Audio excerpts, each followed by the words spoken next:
ভারপ্রাপ্ত secretary general, পরিচ্ছন্ন চরিত্রের মানুষ, দেশপ্রেমিক নেতা এটিএম আজহারুল ইসলাম এখনো বন্দিশালা। কে ঢুকেছিল তারে? ফ্যাসিস্ট আওয়ামী লীগ ঢুকেছিল। আমরা বিস্মিত। ফ্যাসিস্ট পালিয়ে গেছে, কিন্তু আমাদের আজহার ভাই এখনো জেলের ভিতরে আছে। বিচারের নামে আমরা কোনো গড়িমসি দেখতে চাই না।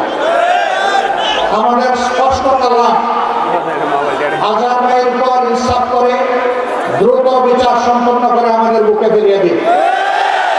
যদি বুকে ফিরিয়ে না দিন, তাহলে আমরা রাস্তায় নামতে বাধ্য হব। বাংলাদেশের টেকনাফ থেকে তেতুলিয়া, জাফলং থেকে পাতুলিয়া, সর্বত্র তখন দাবানল জ্বলে উঠবে। অতএব ভালোই ভালোই আর জুলুম না করে তাকে ছেড়ে দিন।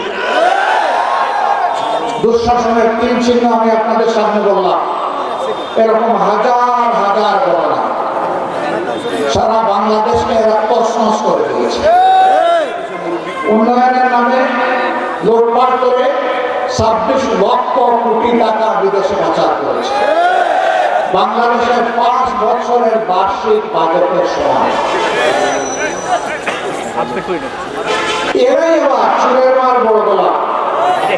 এরে চুর বলতো, ওরে চুর বলতো। এক চুরের গল্প না বলে পারে না। গরু চুর সীমান্ত এলাকা থেকে গরু চুরি করে ভিতরে নিয়ে আসছে।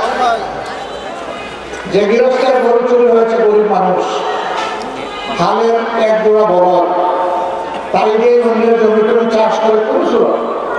নিজের মা বাচ্চা বাচ্চার পেটে খোরাক গুলা। চোর যখন তার দুটো বলদই চুরি করে নিয়ে গেল, এদিক ওদিক ঘুরে খোঁজখবর নিয়ে জানলো যে অমুক জায়গায়। সেই গ্রামে গেল, খোঁজখবর নিল, একটু পালস টেস্ট করলো, বুঝলো যে ওদেরকে কিছু না দিলে হবে না। দাঁড় না করে কিছু টাকা নিয়ে এসেছে। শুনলো যে চোর যে চুরি করে এনেছে তার মা একজন বৃদ্ধা মহিলা। তার কাছে যে সোজা তার পায়ে পড়ল, বললো, মা তোমার মতোই আমার একজন বৃদ্ধা মা আছে।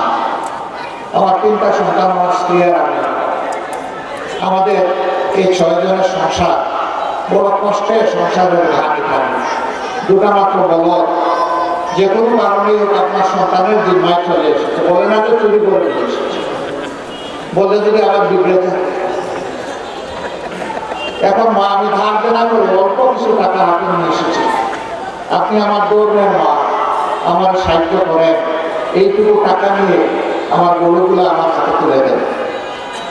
এই বেটা, এখন মা ডাকতে এসেছ, অল্প টাকা নিয়ে আমার সন্তানের এত কষ্টের দম ফিরত নিতে চাও?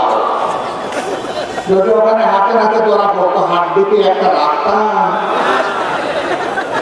এখন আবার টাকা কম দিতে এসেছ, ও যা চায় শুধু আনাই সাত করে দিয়ে দাও।